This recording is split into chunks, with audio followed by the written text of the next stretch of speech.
नमस्कार दोस्तों, स्वागत है एक नए वीडियो में। प्लेटफॉर्म के बिहार एसएससी के लिए वॉल्यूम 2 प्रैक्टिस सेट आ गया है। इसमें टोटल 20 सेट दिए हुए हैं। काफ़ी अच्छे प्रश्नों का संग्रह है। इस वीडियो में पूरे 150 प्रश्नों के सॉल्यूशन किया जाएगा। मैथ रीजनिंग के एक एक प्रश्न को किया जाएगा। आप इसे पूरा देखें। तो आइए शुरू करते हैं पहले प्रश्न से। पहला प्रश्न है, ग्रेनाइट चट्टानें किस प्रकार की चट्टानें होती है? ग्रेनाइट चट्टानें किस प्रकार की चट्टानें होती है? और इसका सही आंसर हो जाएगा बी, आग्नेय चट्टानें होती है। आइए, 3 चट्टानें मुख्यतः होती है, अवसादी चट्टानें, आग्नेय चट्टानें और रूपांतरित चट्टानें। अवसादी चट्टानें के रूपांतरण से बनी शैल है, जिसे सेल से स्लेट बना, चूना पत्थर तथा डोलामाइट से संगमरमर बना, चौक एवं डोलामाइट से संगमरमर, बालुका पत्थर से क्वार्टजाइट बना। और आग्नेय चट्टान के रूपांतरण से बनी शैल है, जिसे ग्रेनाइट से नीस बना, बेसाल्ट से सिस्ट या एम्फीबोलाइट बना। और रूपांतरित चट्टान के पुनः रूपांतरण से जो बनता है वो होता है स्लेट से फाइलाइट, फाइलाइट से सिस्ट और ग्रेबो से सर्पेंटाइन बनता है। ये सभी जो है प्रमुख चट्टानें हैं। नेक्स्ट है, सुंदरवन का डेल्टा निम्नलिखित में से किन नदियों द्वारा निर्मित है? सुंदरवन का डेल्टा, और इसका सही जवाब हो जाएगा ऑप्शन बी, गंगा और ब्रह्मपुत्र नदियों से। सिर्फ गंगा नहीं होगा, गंगा और ब्रह्मपुत्र नदियों से मिलकर बना हुआ है सुंदरवन का डेल्टा। और चापकाट डेल्टा नील नदी एवं गंगा ब्रह्मपुत्र की डेल्टा से बना हुआ है। पंजाकर डेल्टा जो है वो मिसिसिपी एवं मिसौरी नदी के डेल्टा से बना हुआ है। कभी कभी ज्वारनद मुख पूछता है, तो भारत में नर्मदा एवं ताप्ती का डेल्टा को ज्वारनद मुख कहते हैं। चलिए नेक्स्ट देखते हैं कि भारतीय संविधान का कौन सा अनुच्छेद यह बताता है कि भारतीय नागरिकों को किसी भी रेस्तरां, सड़क या सार्वजनिक स्थान का उपयोग करने का अधिकार है? और इसका सही आंसर हो जाएगा डी, अनुच्छेद 15 के 2। भारतीय संविधान का अनुच्छेद 15(2) में यह बताता है कि एक भारतीय नागरिक को किसी भी रेस्तरां, सड़क या सार्वजनिक स्थान का उपयोग करने का अधिकार है। भारतीय संविधान का अनुच्छेद 15 एक मूल अधिकार है जो समानता के अधिकार से संबंधित है। और इस अनुच्छेद 15 में यह व्यवस्था दी गई है कि राज्य किसी नागरिक के प्रति केवल धर्म, मूल, वंश, जाति, लिंग या जन्म स्थान को लेकर विभेद नहीं करेगा। अगले प्रश्न पे चलते हैं कि निम्नलिखित में किन देशों के समूह में भूमध्य रेखा गुजरती है? निम्नलिखित में किन देशों के समूह से भूमध्य रेखा गुजरती है? और इसका सही आंसर हो जाएगा बी, कोलंबिया, केन्या तथा इंडोनेशिया देशों के समूह से भूमध्य रेखा गुजरती है। एक देशांतर का भूमध्य रेखा की दूरी कितनी होती है? तो 111.2 किलोमीटर होता है। भूमध्य रेखा या विषुवत रेखा पर 21 मार्च तथा 23 सितंबर को दिन रात बराबर होता है।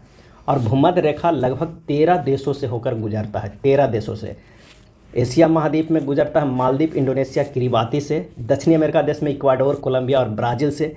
अफ्रीकी महाद्वीप के देश से गुजरता है Uganda, Kenya, Somalia, Gabon, Congo, लोकतांत्रिक गणराज्य, कांगो गणराज्य और साओ टोम एंड प्रिंसे से। अब भूमध्य रेखा को 2 बार काटने वाली नदी कौन है? काफ़ी बार पूछा जाता है। तो वो नदी कौन है? तो वो है कांगो नदी। कौन नदी है? कांगो नदी है, जो भूमध्य रेखा को 2 बार काटती है। अगला है, निम्नलिखित में कौन सा देश आसियान का सदस्य नहीं है? आसियान का सदस्य नहीं है, और इसका सही आंसर हो जाएगा सी, बांग्लादेश। आसियान का सदस्य देश बांग्लादेश नहीं है। आसियान का पूरा नाम होता है association of south east Asian nation. ASEAN यानी दक्षिण पूर्व एशियाई राष्ट्रों का संगठन है। इसमें जो देश शामिल है वो Myanmar, Cambodia, Laos, Vietnam, Thailand, Brunei, Indonesia, Malaysia, Philippines तथा सिंगापुर शामिल किया गया है। और इसकी स्थापना जो हुआ है वो 8 अगस्त 1967 को हुआ है। कब? तो 8 अगस्त 1967 को। और इसका मुख्यालय जो है इंडोनेशिया, जकार्ता में। और इसके सदस्य देश जो होते हैं वो 10 होते हैं। आसियान तिमोर लेस्ते को अपना 11वें सदस्य के रूप में स्वीकार करने पर सहमति व्यक्त किया है, तिमोर लेस्ते को। चलिए अगले प्रश्न पर चलते हैं। मैकमोहन रेखा भारत और किस देश के बीच की सीमा रेखा है? मैकमोहन रेखा, और इसका सही आंसर हो जाएगा डी, भारत और चीन के बीच के रेखा को मैकमोहन रेखा कहते हैं। कुछ प्रमुख रेखा है जो पूछा जाता है। रेड क्लिफ रेखा जो भारत और पाकिस्तान के बीच है, और डुरंड रेखा पाकिस्तान और अफगानिस्तान के बीच होता है। और 24वीं समानांतर रेखा भारत और पाकिस्तान, भारत अस्वीकार करती है, लेकिन 24वीं समानांतर रेखा भारत और पाकिस्तान के बीच, ये भी कभी कभी प्रश्न में रहता है। हिंडनबर्ग रेखा है जर्मनी और पोलैंड के बीच। और एक 49वीं समानांतर रेखा कई बार पूछा जाता है, यूएसए एवं कनाडा के बीच। चलिए अगले प्रश्न पे चलते हैं। आंग सान सू की जो एनएलडी की नेत्री है किस देश से संबंध रखती है? आंग सान सू की जो एनएलडी की नेत्री है किस देश से संबंध रखती है? इसका सही जवाब हो जाएगा डी, म्यांमार से। इन्हें 1991 में शांति नोबेल पुरस्कार दिया गया था। आंग सान सू की उच्च शिक्षा दिल्ली में हुई थी। 1990 के दशक में म्यांमार के चुनाव में विजय प्राप्त करने पर भी सैन्य सरकार ने उन्हें सरकार नहीं बनाने दिया था। आंग सान सू को काफ़ी समय तक नज़रबंद रखी गई थी और म्यांमार की सबसे बड़ी नेता आंग सान सू की है। एडमिरल कप का संबंध किस खेल से है? एडमिरल कप का संबंध किस खेल से है? सही आंसर हो जाएगा सी, नौका दौड़ से है। एडमिरल कप का संबंध नौका दौड़ खेल से है। इटली ने भारतीय नौसेना अकादमी में आयोजित एडमिरल कप 2023 जीत लिया है। और लावेर कप किससे संबंधित है? तो टेनिस से। ईरानी कप क्रिकेट से। और राइडर कप काफ़ी बार पूछा जाता है, ये गोल्फ से संबंधित है। विश्व कप क्रिकेट 2023 के दौरान यूनिसेफ के सद्भावना राजदूत के लिए भारत की यात्रा पर आए इंग्लैंड के पूर्व कप्तान डेविड बेकहम किस खेल से संबंधित है? और इसका सही आंसर हो जाएगा ऑप्शन बी, फुटबॉल से संबंधित है। 2022 में सचिन तेंदुलकर को 20 वर्ष के लिए यूनिसेफ के सद्भावना राजदूत बनाया गया है। और आईसीसी ने वनडे विश्व कप 2023 के लिए सचिन तेंदुलकर को वैश्विक राजदूत नामित किया था। नेक्स्ट है, निम्नलिखित में से संघाई सहयोग संगठन का एक सदस्य देश कौन सा है? और इसका सही जवाब हो जाएगा बी, ईरान। संघाई सहयोग संगठन का एक सदस्य देश कौन है? तो वो है ईरान। हाल ही में संघाई सहयोग संगठन का 9वां सदस्य देश ईरान को बनाया गया है। संघाई सहयोग संगठन का सदस्य देश है जैसे भारत, चीन, रूस, Kazakhstan, Kyrgyzstan, Pakistan, Tajikistan, Uzbekistan और ईरान है। नेक्स्ट प्रश्न है, why I am a Hindu पुस्तक के लेखक कौन है? Why I am a Hindu पुस्तक के लेखक कौन है? और इसका सही आंसर हो जाएगा ऑप्शन डी, शशि थरूर। शशि थरूर के ये लिखा हुआ पुस्तक है why I am a Hindu. कुछ और भी प्रमुख है जो 2023 में पब्लिश हुआ है, काफ़ी नाम है जैसे Somnath, the many voice of A history, ये लेखक है रोमिल थापर। और कैमला हैरिस, फेनोमेनल वुमेन, इसका लेखक है चित्रानंद राजघट। मिडनाइट चिल्ड्रन पुस्तक के लेखक हैं सलमान रुश्दी। और इकोनॉमिस्ट गांधी के पुस्तक के लेखक हैं जयत्रिथ राव। अब 400 डेज रिवॉल्यूशन 2020, ये दोनों पुस्तक के लेखक हैं चेतन भगत। और एक और कई बार पूछा जाता है वो है translating my self and others, ये झुम्पा लहड़ी के लिखा गया पुस्तक है। चलिए अगले प्रश्न पे चलते हैं। पेरू की राजधानी कहाँ है? पेरू की सही जवाब हो जाएगा सी, लीमा। पेरू की राजधानी लीमा है। क्विटो इक्वाडोर की राजधानी है। क्विटो जो है ये किसकी राजधानी है? इक्वाडोर की। और लापाज कहाँ की राजधानी है? तो ये है बोलीविया की राजधानी है लापाज। और बोगोटा की बात करते हैं तो ये है कोलंबिया देश की राजधानी है बोगोटा। नेक्स्ट प्रश्न पे चलते हैं कि इजराइल देश की मुद्रा क्या है? इजराइल देश की मुद्रा, और इसका सही आंसर हो जाएगा डी, न्यू शेकेल। इजराइल देश की मुद्रा है न्यू शेकेल। और दिरहम की बात करते हैं तो दिरहम मोरक्को की मुद्रा है। संयुक्त अरब अमीरात की मुद्रा भी दिरहम है। और रूस की मुद्रा क्या है? तो रियल है। रूस का मुद्रा है रूबल है। यूरोपीय संघ का मुद्रा यूरो है। और पेरू की मुद्रा न्यू सोल है। ये सब काफ़ी इंपॉर्टेंट है जो कई बार प्रश्न में पूछा जाता है। किस खिलाड़ी को प्रथम राजीव गांधी खेल रत्न पुरस्कार प्रदान किया गया था? प्रथम राजीव गांधी खेल रत्न पुरस्कार, इसका सही आंसर हो जाएगा डी, विश्वनाथन आनंद को ये दिया गया था। और कब दिया गया था? तो 1991-92 में दिया गया था। ऐसे मेजर ध्यानचंद खेल रत्न पुरस्कार कर दिया गया है नाम बदलकर, और इसमें 25 लाख रुपये दिया जाता है। 2022 के लिए मेजर ध्यानचंद खेल रत्न पुरस्कार टेबल टेनिस शरद कमल को दिया गया था। नेक्स्ट है, भूमि के ऊपरी भाग में गहराई बढ़ने के साथ साथ तापमान में क्रमिक वृद्धि की दर लगभग खाली स्थान प्रति किलोमीटर होती है। और इसका सही आंसर हो जाएगा बी, 35 डिग्री सेल्सियस। भूमि के ऊपरी भाग में गहराई बढ़ने के साथ साथ तापमान क्रमिक वृद्धि दर लगभग 35 डिग्री सेंटीग्रेड प्रति किलोमीटर होती है। पृथ्वी के भीतर 32 मीटर की गहराई पर तापमान जो होता है 1 डिग्री सेल्सियस की वृद्धि होती है 32 मीटर की गहराई पर। अब पृथ्वी के ऊपरी भाग में 165 मीटर की ऊंचाई पर 1 सेंटीग्रेड होता है। कब? तो ये ऊपरी भाग में होता है। नेक्स्ट चलते हैं। एक परीक्षा में 52 छात्रों का औसत अंक 45 है। यदि उच्चतम और न्यूनतम अंकों का जो केवल एक छात्र को ही मिले हैं निकाल दिया जाए तो शेष छात्रों के औसत अंकों में से 1 अंक घट जाता है। उच्चतम और न्यूनतम अंकों का औसत क्या होगा? तो उच्चतम प्लस न्यूनतम अंकों का योग किस तरह निकालेंगे? तो 52 गुना 45 करके माइनस कर देंगे कितना से 50 से गुना करने के बाद 45 माइनस 1, क्योंकि 1 घट जा रहा है। तो यहाँ पर जब सोल्व करेंगे तो 2340 माइनस 2200 आएगा, इक्वल टू आ जाएगा 140। तो औसत बराबर जो हमारे पास आएगा वो हो जाएगा 140/2। यहाँ पर ये 50 गुना में है, छोटी ब्रैकेट 45 माइनस 1 होगा। तो हमारे पास आ जाएगा कितना? तो ये 70। आंसर हो जाएगा ए। चलिए अगले प्रश्न पे चलते हैं। एक वस्तु को 25% और 15% की क्रमिक छूट के बाद 612 में बेचा जाता है, उस वस्तु का अंकित मूल्य क्या होगा? तो समतुल्य छूट बराबर फार्मूला एक होता है 25 + 15 - 25 × 15/100। जब इसे सोल्व कीजिएगा तो 36.25% आएगा।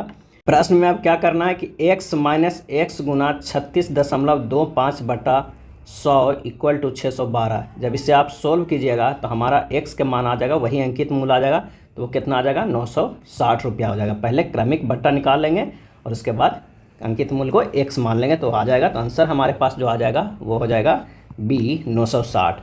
नेक्स्ट प्रश्न है कि एक सरलीकरण करना है, मान निकालना है, तो इसे किस तरह हल करेंगे। इसे पहले तोड़ देंगे तो ये हो जाएगा 39/4, अब प्लस हो जाएगा 13/6, भागा हो जाएगा 13/3 माइनस 5/2 प्लस 3/4। इसे एक छोटा रूप में ले आए हैं। इसी को अगर फिर से सोल्व करेंगे तो हमारे पास जो आएगा वो आ जाएगा 47/4। इसका आंसर हो जाएगा सी। नेक्स्ट है, एक व्यक्ति अपने कार्यालय से जिस गति से घर वापस आता है उससे 1/4 गति से वह अपने कार्यालय जाता है। यदि पूरे फेरे ट्रिप के दौरान औसत गति 15 किलोमीटर/घंटा है तो कार्यालय जाने के दौरान उसकी गति क्या रहेगी। तो माना कि घर वापस आते वक्त कितना है तो 4x किलोमीटर/आवर और कार्यालय जाते वक्त क्या हो जाएगा x किलोमीटर/आवर हो जाएगा। तो औसत चाल कितना है 15 किलोमीटर/आवर। औसत चाल बराबर एक फार्मूला हम लोग जानते हैं कि 2ab/a + b। अब आइए देखते हैं, 2 × 4x × x/4x + x बराबर कितना दिया हुआ है 15 दिया हुआ है। यहाँ से x का मान निकालेंगे तो 75/8 किलोमीटर/आवर आ जाएगा। आंसर हो जाएगा ए। अगले प्रश्न पे चलते हैं। यदि 5x + 1/3x बराबर 4 है तो 9x² + 25x² का मान क्या होगा। तो आइए इसे सोल्व करते हैं। इस तरह के सोल्व करते हैं, इस साइड इसे तो 3/5, 5x + 1/3x बराबर 4 × 3/5। दोनों तरफ 3/5 3/5 से गुना किए हैं। अब इसे जब सोल्व करेंगे तो 3x + 1/5x के होल स्क्वायर इसे अंदर ले गए और ये हो जाएगा तो 4×3 12/5 हो जाएगा। अब दोनों पट्टी अगर हम स्क्वायर कर दे रहे हैं, अंदर ले जाके दोनों पट्टियाँ स्क्वायर किए हैं तो हमारे पास आ जाएगा 9x² + 1/25x² + 6/5 बराबर 144/25 आ जाएगा। यहाँ से हमारा 9x² + 1/25x² तो पूछ रहा है, तो हो जाएगा 144/25 माइनस 6/5। ये 6/5 उस साइड चला गया तो आ जाएगा 114/25। हमारे पास जो आंसर आ जाएगा 114/25 आंसर है डी। नेक्स्ट है, सोनू अपनी आय 15% बचा लेती है यदि उसकी आय में 20% की वृद्धि होती है और वह अब भी पहले जितना ही बचत करती है तो उसके खर्च में कितने प्रतिशत की वृद्धि हुई है। दशमलव के एक स्थान तक हमें ज्ञात करना है। तो सपोज दैट कि अगर मान लिया कि आय कितना था, शुरुआत में 100 था, बचत कर रहा है 15, खर्च कर रहा है 85। अब क्या है, इसमें 20% के वृद्धि हुआ है। अब आय कितना हो गया है नया 120, फिर भी बचत कर रहा है वो 15, खर्चा कितना कर रहा है इसमें 105। तो 85 से 105 गया, कितना खर्चा हो रहा है 20 रुपया का ज़्यादा हो रहा है। तो वृद्धि खर्चा में कितना किया है तो 20 निकालना, कितना पे 85 पे निकालना है, गुना 100 कर देना है। सोल्व कीजिएगा 23.5% आएगा। यही हमारा आंसर आ जाएगा। ऑप्शन जो हो जाएगा हमारे पास वो क्या हो जाएगा तो वो हो जाएगा ए 23.5। अगले प्रश्न पे चलते हैं कि रीमा ने 160 में 48 वस्तुएं बेची और 10% की हानि उठाई। 12% के लाभ कमाने के लिए उसे 2016 में कितनी वस्तुएं बेचनी चाहिए। 2160 में 48 वस्तुएं बेची थी। तो एक वस्तु का जो क्रय मूल्य होता है, एक वस्तु का क्रय मूल्य निकालने के लिए क्या करना होगा 2160/48 गुना 100/90 करना होगा कि 10% की हानि भी हुई है तो इक्वल टू हो जाएगा हमारा 50 रुपया। तो एक वस्तुओं का जो सेलिंग प्राइस हो जाएगा, अगर हमें 12% के लाभ कमाना है तो 50 गुना 112 बराबर 56 रुपया हो जाएगा, क्योंकि उसे 6 रुपया एक्स्ट्रा बेचेंगे तभी 12% होगा। तो वस्तुओं की संख्या 2016 रुपया में बेचना है और एक में बेच रहा है 56, तब 12% हो रहा है तो भागा दे देंगे तो हमारे पास जो आ जाएगा वो 36 हो जाएगा। कितनी वस्तुओं को बेचना होगा 36, तो आंसर हमारे पास हो जाएगा डी। नेक्स्ट है, कुछ संख्याओं का औसत 54.6 है, यदि 75% संख्याओं में से प्रत्येक में 5.6 की वृद्धि कर दी जाए तो शेष में से प्रत्येक में 8.4 की कमी कर दी जाए तो इस तरह प्राप्त संख्याओं का औसत योग क्या होगा।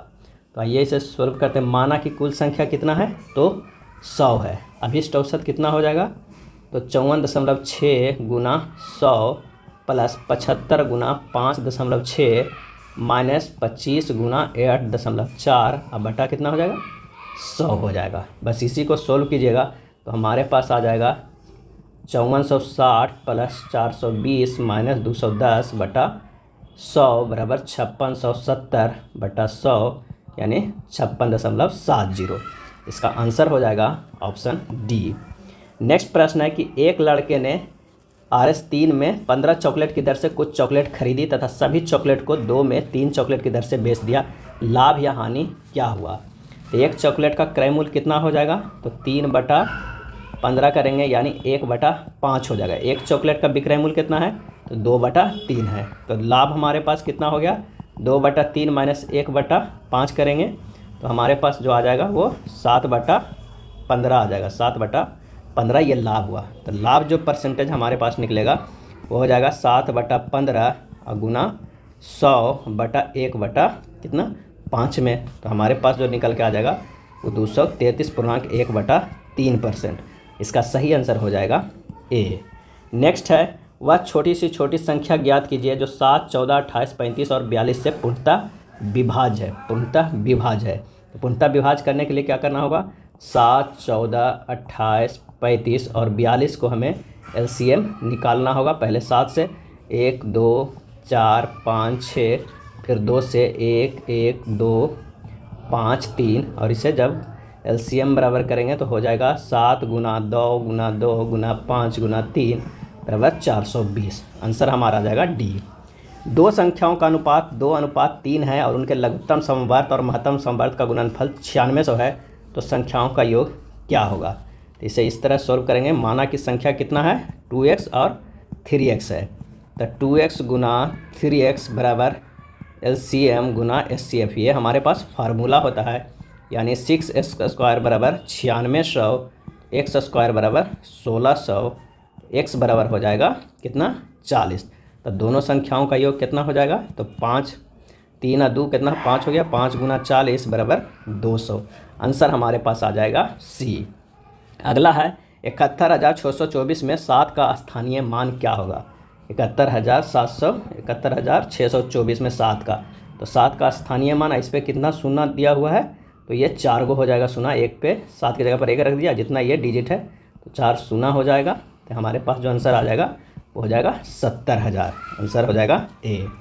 नेक्स्ट प्रश्न पे चलते हैं कि सुमित एक वस्तु के एक निश्चित मूल्य पर बेचता है। यदि वह उसे उसके विक्रय मूल्य के 4 भाग पर बेचता तो उसे 10% की हानि होती। यदि वह उसके वास्तविक विक्रय मूल्य के 95% मूल्य पर बेचता तो उसका लाभ प्रतिशत कितना होता। ये यहाँ पर प्रश्न दिया गया है। तो यहाँ है कि माना कि निश्चित विक्रय मूल्य कितना है तो वो है 100 रुपया। नया विक्रय मूल्य कितना है 4/5 गुना 100 बराबर कितना 80 है। अब प्रश्न कह रहा है कि क्रय मूल्य निकाल लेंगे। यहाँ से क्रय मूल्य बराबर होगा 80 गुना 100/100 माइनस 10 बराबर हो जाएगा 800/9।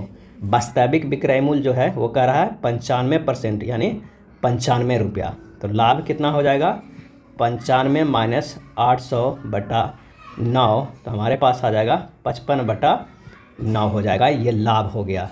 तो लाभ परसेंटेज बराबर निकल जाएगा। लाभ परसेंटेज कितना 55/9 गुना 100 कितना पे 800/9 पे हमारे पास आ जाएगा 6.7/8%। आंसर हो जाएगा बी। नेक्स्ट प्रश्न है कि एक मूलधन साधारण ब्याज पर 4 वर्ष 4 महीने में दुगना हो जाता है। यह कितने समय में 3 गुना हो जाएगा। तो आप इसे चलिए सोल्व करते हैं। किस तरह है 4 वर्ष 4 माह में यानी 4 + 4/12 यानी हो जाएगा 13/3 वर्ष में। तो सूत्र एक होता है डायरेक्टली T2/T1 बराबर N2 - 1/N1 - 1 यानी T2/13/3 बराबर 3 - 1/2 - 1। तो यहाँ से T2 निकल जाएगा 2 गुना 13/3 बराबर 26/3 यानी 8.2/3 वर्ष। आंसर हो जाएगा बी। अगला है, किसी फैक्ट्री में 8.7 के अनुपात में कर्मचारियों की संख्या कम की जाती है व कर्मचारियों के वेतन में 7% 2 की अनुपात में वृद्धि की जाती है, तो ज्ञात कीजिए कि फैक्ट्री में दिए जाने वाले कुल वेतन में वृद्धि या कमी किस अनुपात में होगा। तब प्रारंभिक कितना था, 8 था, वर्तमान में 7 है, प्रति व्यक्ति 7 था और वर्तमान में प्रारंभिक में अब 2 है। तो कुल वेतन से इस तरह 56 आइए 14, जब इसे काटेंगे तो हो जाएगा 4 और 1। तब वेतन में क्या हो गया है कि वो कमी आया है 4:1 में। आंसर ए हो जाएगा। अगला प्रश्न है कि पहचानिए कि निम्नलिखित में कौन सा कथन सही है। तो हिंदुस्तान कॉपर लिमिटेड HCL को 9 नवंबर 1967 को निगमित किया गया था, तो ये बिल्कुल सही है। Khetri copper complex KCC Rajasthan में स्थित है, ये भी सही है। मिनरल एक्सप्लोरेशन कंसल्टेंसी लिमिटेड का मुख्यालय जयपुर में स्थित है, ये गलत है, जयपुर में स्थित नहीं है। ये कहाँ स्थित है, तो ये नागपुर महाराष्ट्र में स्थित है। इसका सही आंसर हो जाएगा डी, केवल 1 और 2। भारत में राष्ट्रीय निवेश कोष के संबंध में निम्नलिखित में कौन सा कथन सही है, ये बताना है। तो आइए देखते हैं। इसे 2005 में बनाया गया था, तो ये बिल्कुल सही है। इसकी वार्षिक आय के 75% का उपयोग स्वास्थ्य, शिक्षा और रोजगार को प्रोत्साहित करने वाली योजनाओं में किया जाना था, ये बिल्कुल सही है। तो यानी इसका आंसर हो जाएगा सी, केवल कथन 1 और 2 सही है। भारत में राष्ट्रीय निवेश कोष का संबंध में दोनों ये सही है, क्योंकि इसे 2005 में बनाया गया था और इसकी वार्षिक आय के 75% का उपयोग स्वास्थ्य, शिक्षा और रोजगार को प्रोत्साहित करने वाली योजनाओं में किए जाना था। राष्ट्रीय निवेश कोष केंद्रीय सार्वजनिक क्षेत्र के उद्यमों के विनिवेश से प्राप्त आय को प्रणालीबद्ध करने के लिए निर्धारित किया गया था। चलिए अगले प्रश्न पे चलते हैं कि स्वतंत्र भारत के पहले गवर्नर जनरल कौन था, स्वतंत्र भारत के, और इसका सही आंसर हो जाएगा बी, लॉर्ड माउंटबेटन था। स्वतंत्र प्रभार का भारत का प्रथम गवर्नर जनरल लॉर्ड विलियम बेटिक था और स्वतंत्र भारत के पहले गवर्नर जनरल लॉर्ड माउंटबेटन था। और कंपनी के अंतर्गत भारत का अंतिम गवर्नर जनरल एवं प्रथम वायसराय लॉर्ड कैनिंग था। नेक्स्ट प्रश्न है कि सिख धर्म के पहले गुरु कौन थे, और इसका सही आंसर हो जाएगा सी, श्री गुरु नानक देव जी। सिख धर्म के पहले गुरु श्री गुरु नानक देव जी थे। गुरु नानक के अनुयायियों ने ही सिख कहलाए, गुरु नानक के जो अनुयायी है वही सिख कहलाए। ये बादशाह बाबर एवं हुमायूं के समकालीन थे। 1496 की कार्तिक पूर्णिमा को गुरु नानक को आध्यात्मिक ज्ञान का आभास हुआ था। इन्होंने ही लंगर नामक निःशुल्क सहभागी भोजनालय स्थापित किया था और इनकी मृत्यु जो हुआ है 1539 ईस्वी में करतारपुर में हुआ था। नेक्स्ट है पुरातात्विक स्थल सुरकोटता किस राज्य में स्थित है, सुरकोटता, और इसका सही आंसर हो जाएगा डी, गुजरात में स्थित है। पुरातात्विक स्थल सुरकोटता गुजरात राज्य में स्थित है। लोथल एवं सुरकोटता सिंधु सभ्यता का बंदरगाह था। सुरकोटता में सैंधवकालीन घोड़े के अस्थि पंजर मिले थे। नेक्स्ट है भारत में सिजदा प्रथा किसने शुरू की थी, सिजदा, और इसका सही आंसर हो जाएगा सी, गियासउद्दीन बलबन ने। गियासउद्दीन बलबन ने भारत में सिजदा प्रथा गियासउद्दीन बलबन द्वारा शुरू किया गया था। बलबन 1266 से 1287 तक सुल्तान के रूप में सल्तनत की बागडोर संभाली थी। कब से, 1266 से 1287 ईस्वी थे। बलबन के विषय में कहा गया था कि उसने लौह और रक्त नीति अपनाया था और सिजदा एवं पाबोस 2 जो प्रथा है उन्होंने चलाया था। बलबन के एक सैन्य विभाग था जिसे दीवाने अर्ज कहा जाता है, उसकी भी स्थापना किया था। नेक्स्ट है कंडाली महोत्सव खाली स्थान में आयोजित किया जाता है, कंडाली महोत्सव, और इसका सही आंसर हो जाएगा ऑप्शन सी, उत्तराखंड राज्य में आयोजित किया जाता है कंडाली महोत्सव। और भी कुछ प्रमुख त्यौहार महोत्सव है, आइए देख लेते हैं। जैसे हल्दा त्यौहार या डुंगरी उत्सव हिमाचल प्रदेश में मनाया जाता है। थोसांग महोत्सव कई बार पूछा जाता है, मणिपुर में मनाया जाता है। चापचार कूट त्यौहार कहाँ मनाया जाता है, मिजोरम में, चापचार। और हेरत त्यौहार कंचौथ महोत्सव जम्मू कश्मीर में मनाया जाता है। स्ट्रॉबेरी महोत्सव झांसी यूपी में मनाया जाता है। और सिग्मो महोत्सव गोवा में। बानचुम्बा महोत्सव और शिल्पग्राम महोत्सव असम में मनाया जाता है। ये सब प्रमुख महोत्सव है। नृत्य शैली चेरी की उत्पत्ति किस राज्य में हुई है, नृत्य शैली चेरी की उत्पत्ति किस राज्य में हुई है, और इसका सही आंसर हो जाएगा सी, राजस्थान में हुआ है। नृत्य शैली चेरी की उत्पत्ति राजस्थान में। नेक्स्ट है क्रिकेट विश्व कप 2023 में सबसे ज़्यादा रन बनाने वाले खिलाड़ी कौन है, और इसका सही आंसर हो जाएगा डी, विराट कोहली। सबसे ज़्यादा रन बनाने वाले कौन है, तो ये विराट कोहली है और इन्हें प्लेयर ऑफ द टूर्नामेंट का भी खिताब दिया गया है। हाल ही में प्रसिद्ध हिंदी लेखिका पुष्पा भारती को 2023 का कौन सा साहित्य सम्मान प्रदान किया गया है, कौन सा साहित्य सम्मान प्रदान किया गया है, और इसका आंसर हो जाएगा ए, व्यास सम्मान। व्यास सम्मान। प्रसिद्ध हिंदी लेखिका पुष्पा भारती को साहित्य का 33वां व्यास सम्मान 2023 प्रदान किया गया है। और इससे पहले 2022 के लिए 57वां ज्ञानपीठ पुरस्कार कोंकणी लेखक दामोदर मौर्य को किया गया था, ज्ञानपीठ पुरस्कार। और इन्हें किया गया है व्यास सम्मान। अब वर्ष 2022 के व्यास सम्मान के लिए प्रख्यात लेखक डॉक्टर ज्ञान चतुर्वेदी के उपन्यास पागल खाने के लिए दिया गया था। नेक्स्ट है, भारत के पहले दलित मुख्य सूचना आयुक्त हैं। भारत के पहले दलित मुख्य सूचना आयुक्त हैं और इसका सही आंसर हो जाएगा ए, हीरालाल समरिया। भारत के पहले दलित मुख्य सूचना आयुक्त हैं हीरालाल समरिया। नेक्स्ट है, कर्मचारी राज्य बीमा निगम इनमें से किससे संबद्ध कर्मचारियों को चिकित्सा लाभ के संबंध में सामाजिक सुरक्षा प्रदान नहीं करता है? और इसका सही आंसर हो जाएगा बी, बहुराष्ट्रीय निगम। कर्मचारी राज्य बीमा निगम इनमें से बहुराष्ट्रीय निगम संबद्ध कर्मचारियों को चिकित्सा लाभ के संबंध में सामाजिक सुरक्षा प्रदान नहीं करता है। कर्मचारी राज्य बीमा निगम का क्या है? तो ESIC भारतीय कर्मचारियों के लिए बीमा धनराशि का प्रबंधन करता है और इसकी जो स्थापना हुआ था वो हुआ था 24 फरवरी 1952 ईस्वी को। भारतीय राष्ट्रीय कांग्रेस के अधिवेशन में भारतीय राष्ट्रगान पहली बार किस वर्ष गाया गया था? और इसका आंसर हो जाएगा ए, 1911 में पहली बार गाया गया था। रविन्द्रनाथ ठाकुर द्वारा बंगला में रचित जन गण मन हिंदी संस्करण को संविधान सभा ने कब इसे अपनाया? तो 24 जनवरी 1950 को भारत का राष्ट्रगान स्वीकार किया। और राष्ट्रगान के गायन का कितना समय है? तो 52 सेकेंड है। अगर संक्षिप्त अवधि में गाया जाए तो ये 20 सेकेंड है। राष्ट्रगान 27 दिसंबर 1911 को भारतीय राष्ट्रीय कांग्रेस के कोलकाता अधिवेशन में, जिसकी अध्यक्षता किए थे बिशन नारायण धरे, में गाया गया था। और राष्ट्रगान रविन्द्रनाथ ठाकुर ने 1912 में तत्वबोधिनी में भारत भाग्य विधाता शीर्षक से प्रकाशित किया गया था और इसे 1919 ईस्वी में मॉर्निंग सॉन्ग ऑफ इंडिया के नाम से अंग्रेजी अनुवाद किया गया था। और राष्ट्रगान के बैंड धुन को बनाने का श्रेय जाता है किसे? तो कैप्टन राम सिंह ठाकुर के, जो INA के सिपाही थे। नेक्स्ट है, माइकल ओ डायर की हत्या किस भारतीय क्रांतिकारी ने किया था? ओ डायर की हत्या, ओ डायर का। और इसका सही आंसर हो जाएगा ऑप्शन सी, उधम सिंह।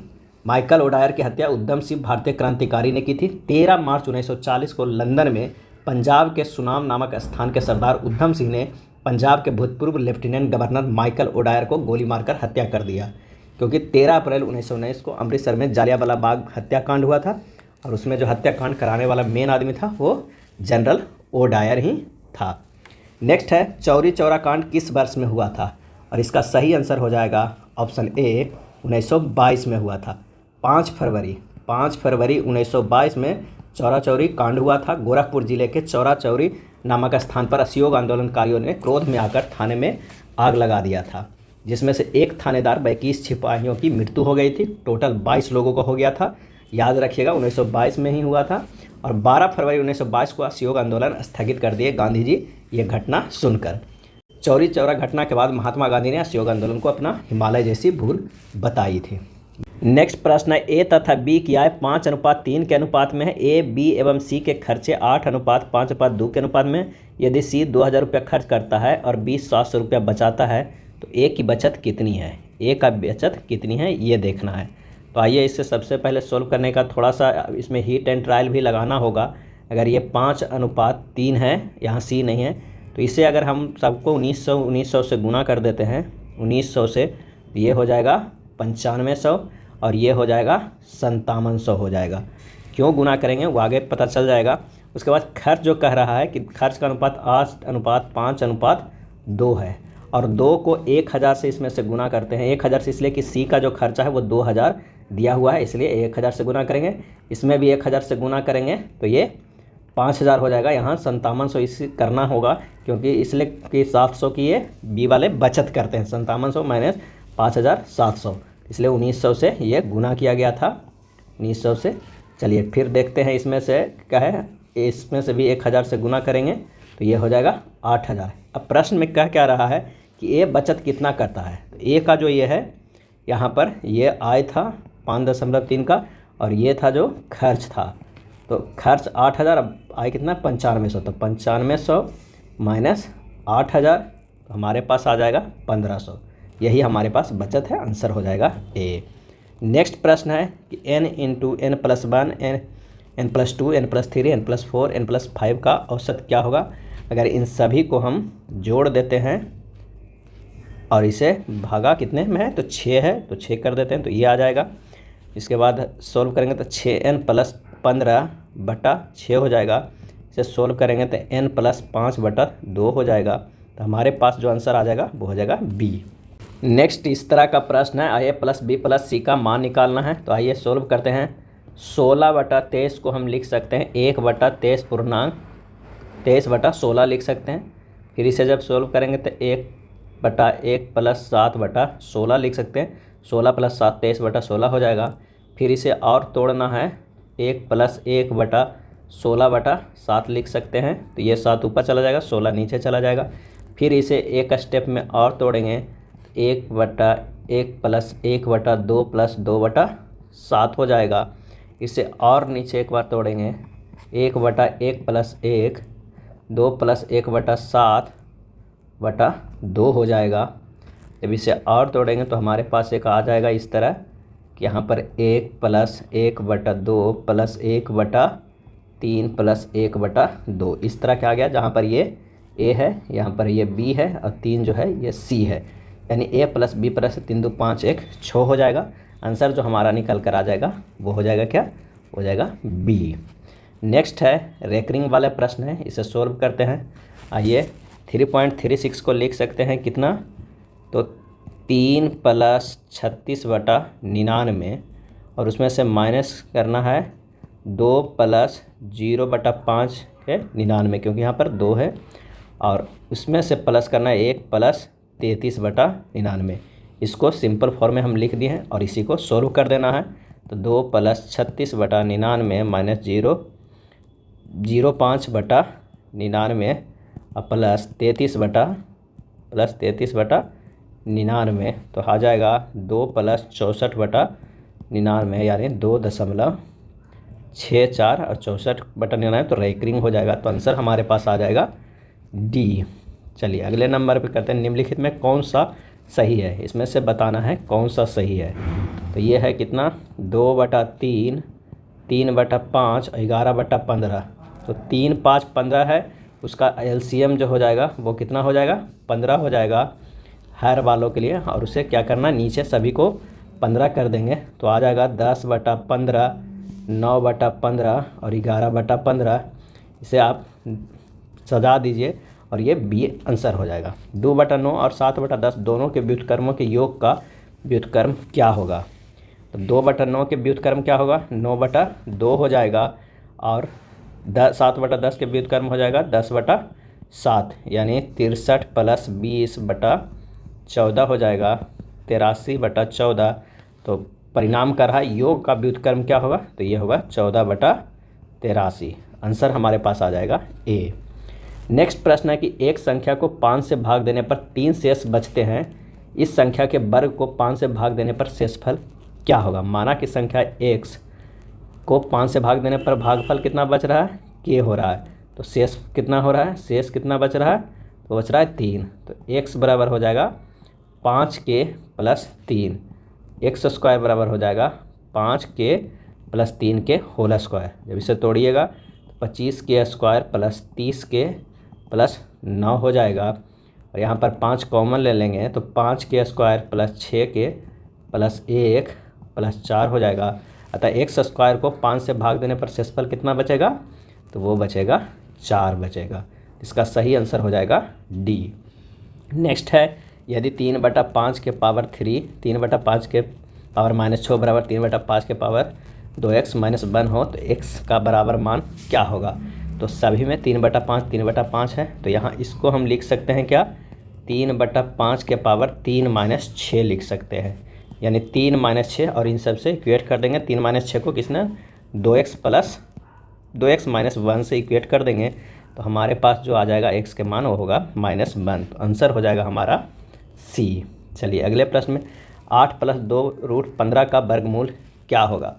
इसे सबसे पहले एक फॉर्म में लिखते हैं, √5 के स्क्वायर + √3 के स्क्वायर लिख सकते हैं, क्योंकि 5 और +3 कितना हो जाएगा, 8 हो जाएगा, और +2 और √15 को लिख सकते हैं √5 गुना √3 लिख सकते हैं। अब ये जो है वो a + b के होल स्क्वायर में है, क्योंकि a + b के होल स्क्वायर बराबर होता है a² + b² + 2ab, इसी फॉर्म में है। तो √5 + √3 के होल स्क्वायर है, तो हमारे पास 8 + 2√15 का वर्गमूल जो होगा क्या हो जाएगा, √5 + √3 हो जाएगा। ये हमारे पास वर्गमूल हो जाएगा, आंसर हमारे पास बी हो जाएगा। चलिए अगले प्रश्न पे चलते हैं। कि एक संख्या को जब 4, 5, 6 और 9 से विभाजित किया जाता है तो प्रत्येक स्थिति में शेषफल 3 प्राप्त होता है। यदि वह संख्या 4 अंकों की छोटी से छोटी संख्या हो तो उस संख्या के अंकों का योग क्या होगा। तो 4, 5, 6 का एलसीएम जो हमें है निकालना होगा, वो हो जाएगा कितना, तो 180 हो जाएगा। कितना हो जाएगा, 180 हो जाएगा। तो 4 अंकों की सबसे छोटी संख्या क्या होता है, तो वो होता है 1 पे 3 शून्य 1000, यानी 180, 1000 में भागा देना 180 से, 5 मरतबे करेंगे तो ये 900 हो जाएगा, बचेगा 1100। अब इस संख्या बराबर जो हो जाएगा वो हो जाएगा 1000 प्लस 180 माइनस 100 प्लस 3, यानी कितना हो जाएगा 1083। अब इस अंकों का योग कितना होगा, 1 प्लस 0 प्लस 8 प्लस 3 बराबर 12। आंसर हो जाएगा सी। नेक्स्ट प्रश्न है, उस विकल्प का चयन कीजिए जिसका तीसरी संख्या से वही संबंध है जो दूसरी संख्या से पहली संख्या है। और ये 650 में क्या रिलेशन है ये देखने हैं। तो 6 स्क्वायर प्लस 6 प्लस 1 गुना 2 यानी 36 हो जाएगा, इस 7 हो जाएगा गुना 2 14 हो जाएगा, यानी 50 हो जाएगा। उसी तरह अगर हम 11 को करते हैं तो 11 के स्क्वायर प्लस 11 प्लस 1 गुना 2 यानी 121 प्लस 12 गुना 2 24, 121 प्लस 24 कितना हो जाएगा 145। आंसर हो जाएगा सी। उस विकल्प का चयन कीजिए जिसका तीसरे शब्द से वही संबंध है जो दूसरे शब्द को पहले शब्द से है। तो स्याही लिखना, तो दवा क्या हो जाएगा, तो हो जाएगा उपचार। इस प्रकार स्याही का उपयोग लिखने के लिए किया जाता है, ठीक उसी प्रकार दवा का उपयोग बीमारियों के उपचार के लिए किया जाता है। दलहन, उड़द, अनाज, जिस प्रकार होता है उड़द दलहन का प्रयोग, ठीक उसी प्रकार चावल क्या होगा, अनाज का एक प्रकार होगा। हमारे पास आंसर हो जाएगा सी। निम्न श्रेणी में प्रश्नवाचक चिन्ह के स्थान पे कौन सी संख्या आएगी इस श्रेणी में। तो इसे सोल्व करेंगे तो यहाँ 25 से 34 गया है, प्लस 9 गया है, 34 से 52 गया है, प्लस 18 गया है, और यहाँ पर से 9 9 दूनी 18, ये प्लस 36 हो जाएगा क्योंकि 2 2 गुना किया गया है। 18 गुना 36 यानी 9 के 18, 18 से 36 यानी 52 प्लस जो हमारे पास 36 आएगा हो जाएगा कितना 88। यही हमारे पास आंसर हो जाएगा, क्योंकि अगला बार जो है 88 में 36 दूना 72 से जोड़ा गया है तो 160 आया है। तो हमारे पास आंसर हो जाएगा 88। जिस प्रकार सिलाई धागे से संबंधित है उसी प्रकार लेखन खाली स्थान से संबंधित है। आंसर हो जाएगा सी, स्याही से संबंध है। लखनऊ में 1857 के विद्रोह का नेतृत्व किसने किया था, और इसका सही आंसर हो जाएगा ऑप्शन बी, बेगम हजरत महल ने किया था। 1857 के सैनिक विद्रोह के बाद सैनिकों के पुनर्गठन के मामले में जांच हेतु पील्स कमीशन की नियुक्ति 1858 में किया गया था, और लखनऊ से जो 1857 के विद्रोह में भाग लिए थे वो बेगम हजरत महल, इन्हें महक परी भी कहा जाता था। क्या कहा जाता था, महक परी। और झांसी से कौन भाग लिए थे, रानी लक्ष्मीबाई, और जगदीशपुर बिहार से कुंवर सिंह। नेक्स्ट है, काली मिट्टी मुख्यतः इनमें से किस राज्य में पाई जाती है, काली मिट्टी, और इसका आंसर हो जाएगा ए, महाराष्ट्र में पाई जाती है। काली मिट्टी मुख्यतः महाराष्ट्र राज्य में पाई जाती है। काली मिट्टी को रेगुर मिट्टी भी कहा जाता है, और सबसे ज़्यादा ये महाराष्ट्र, गुजरात, मध्य प्रदेश, तमिलनाडु एवं लावा क्षेत्र में ज़्यादा पाया जाता है। अरब सागर अवस्थित है। आंसर हो जाएगा डी, कजाकिस्तान और उज्बेकिस्तान के बीच में स्थित है। अरब सागर कजाकिस्तान और उज्बेकिस्तान के बीच में अवस्थित है। आंसर डी सही हो जाएगा। अगर हम जिब्राल्टर की बात करते हैं तो भूमध्य सागर की कुंजी कहा जाता है। सुंडा जल संधि जाबा सागर एवं हिंद महासागर को जोड़ती है, और बॉस जल संधि तस्मान सागर और दक्षिण सागर को जोड़ती है। ये सब काफ़ी इम्पोर्टेंट है। भारत के संविधान सभा की पहली बैठक कब आयोजित की गई थी, और इसका आंसर हो जाएगा ए, 9 दिसंबर 1946 ईस्वी को पहली बैठक हुई थी। 9 दिसंबर 1946 को दिल्ली में संविधान सभा की पहली बैठक हुई, जिसका मुस्लिम लीग ने बहिष्कार किया, और उसके 2 दिन बाद 11 दिसंबर 1946 को डॉक्टर राजेंद्र प्रसाद को संविधान सभा के अध्यक्ष और एच.सी. मुखर्जी को उपाध्यक्ष चुना गया था। नेक्स्ट है, खाली स्थान किसी भी विधेयक को धन विधेयक घोषित करने का निर्णय लेते हैं, और इसका सही आंसर हो जाएगा डी, लोकसभा अध्यक्ष। लोकसभा अध्यक्ष किसी भी विधेयक को धन विधेयक घोषित करने का निर्णय लेता है कौन, तो लोकसभा अध्यक्ष। भारतीय संविधान के अनुसार लोकसभा का गठन वयस्क मतदान के आधार पर प्रत्यक्ष चुनाव द्वारा चुने गए जनता के प्रतिनिधि से होता है। लोकसभा को लोकप्रिय सदन भी कहते हैं, और लोकसभा का गठन जो होता है वो संविधान के अनुच्छेद 81 में प्रावधान किया गया है। अगला है, भारतीय संविधान में फर्स्ट पास्ट द पोस्ट यानी सर्वाधिक मत प्राप्त व्यक्ति को विजय का प्रावधान किस देश के संविधान से अंगीकृत किया गया है, और इसका सही आंसर हो जाएगा सी, ब्रिटेन से लिया गया है। भारतीय संविधान के फर्स्ट पास्ट द पोस्ट, सर्वाधिक मत प्राप्त व्यक्ति ही विजय होगा, ये ब्रिटेन देश के संविधान से लिया गया है। और ये जो है FPTP सिस्टम सबसे सरल चुनाव प्रणाली माना जाता है, यानी फर्स्ट पास्ट द पोस्ट सबसे सरल चुनाव प्रणाली माना जाता है। बिहार में होम रूल लीग के अध्यक्ष कौन थे? बिहार में होम रूल लीग के अध्यक्ष, और इसका आंसर हो जाएगा सी, मौलाना मजहरुल हक थे। मौलाना मजहरुल हक को फ़कीर कहा जाता है। बिहार होम रूल लीग की स्थापना दिसंबर 1916 में किया गया था। बिहार होम रूल लीग की स्थापना पटना में किया गया था। और भारत में होम रूल की स्थापना 28 अप्रैल 1916 को बाल गंगाधर तिलक के द्वारा किया गया था। मौलाना मजहरुल हक को द मदरलैंड नाम से समाचार पत्र निकाले, हक ने द मदरलैंड नाम से समाचार पत्र भी निकाले थे, द मदरलैंड। नेक्स्ट है 1857 की क्रांति में पटना में विद्रोह का नेतृत्व किसने किया? और इसका सही आंसर हो जाएगा ऑप्शन सी, पीर अली ने। 1857 की क्रांति में पटना में विद्रोह का नेतृत्व किसने किया? तो पीर अली ने किया था। 1857 क्रांति के शहीद होने वाला प्रथम व्यक्ति अगर पूछा जाए तो वो मंगल पांडे थे। और बिहार में विद्रोह की शुरुआत कब हुआ था? तो 12 जून 1857 ईस्वी के रोहिणी गांव देवघर से हुआ था। और 1857 के विद्रोह में शहीद होने वाला अंतिम नायक तात्या टोपे थे 18 अप्रैल 1859 ईस्वी को। नेक्स्ट है पंचशील समझौता किन दो देशों के बीच हुआ था? और इसका सही आंसर हो जाएगा ऑप्शन ए, भारत एवं चीन के बीच हुआ था पंचशील समझौता। और ये कब हुआ था? तो यह हुआ था 29 अप्रैल 1954 ईस्वी को हुआ था, भारत एवं चीन देश के बीच। पंचशील समझौता चीन और भारत के तिब्बत क्षेत्र के बीच व्यापार और समागम पर समझौता पर आधारित था।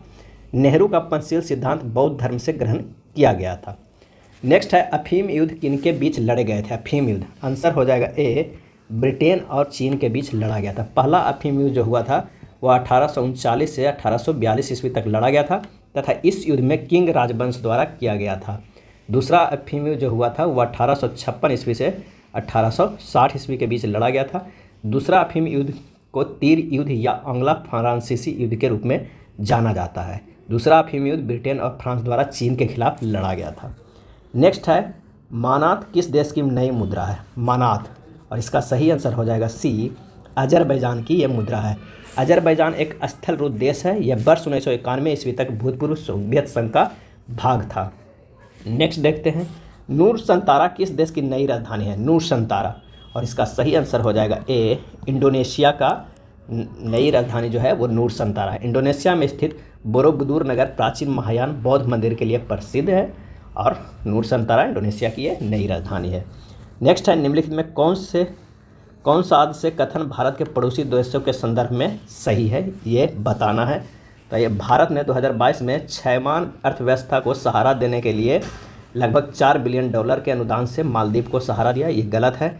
श्रीलंका, भूटान और बांग्लादेश की तुलना में डॉलर के संदर्भ में भारत का सकल घरेलू उत्पाद सबसे अधिक है, ये सही है। तो इसका आंसर हो जाएगा ऑप्शन डी, केवल सेकंड सही है। किस वर्ष को पहली बार ग्राम सभा वर्ष घोषित किया गया? किस वर्ष को? और इसका सही आंसर हो जाएगा ऑप्शन बी, 2009-10 को। 2009-10 को पहली बार ग्राम सभा वर्ष घोषित किया गया है। संविधान के निम्नलिखित संशोधनों में किसके अंतर्गत भारत में महिलाओं के लिए पंचायतों में 1/3 सीट आरक्षित किया गया है? और इसका आंसर हो जाएगा सी, 73वें संशोधन के अंतर्गत 1/3 सीट आरक्षित किया गया है।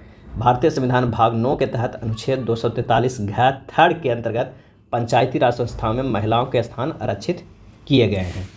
नेक्स्ट है नीचे 4 पद दिए गए हैं जिनमें से 3 किसी संदर्भ में एक समान है, उनमें से एक असंगत है, उस असंगत का चयन करते हैं। आइए देखते हैं इनमें से कौन सा संगत है।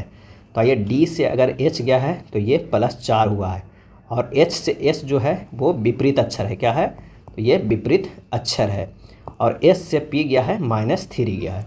ठीक उसी तरह टी से एक्स गया है तो +4 है, एक्स का विपरीत जो होगा वो सी होगा, और सी से जो हमारे पास -3 गया है वो जेड है।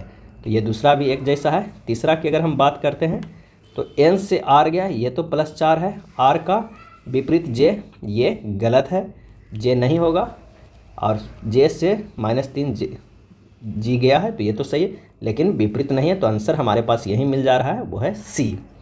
नेक्स्ट है मनोचिकित्सक, श्वास रोग विशेषज्ञ, गुर्दा रोग विशेषज्ञ, हृदय रोग विशेषज्ञ। इसका सही आंसर हो जाएगा ए, मनोचिकित्सक। मनोचिकित्सक को छोड़कर अन्य सभी अंतः अंग विशेषज्ञ है। और उत्पन्न बीमारियों के विशेषज्ञ कहलाते हैं, अतः मनोचिकित्सक असंगत है। नेक्स्ट है इनक्यूरेबल शब्द में प्रत्येक स्वर को अंग्रेजी वर्णमाला क्रम में उसके अगले अक्षर में बदल दिया जाता है और प्रत्येक व्यंजन को अंग्रेजी वर्णमाला क्रम में उसके पूर्ववर्ती अक्षर में बदल दिया जाता है। इस प्रकार बने नए शब्द में कितने स्वर होंगे?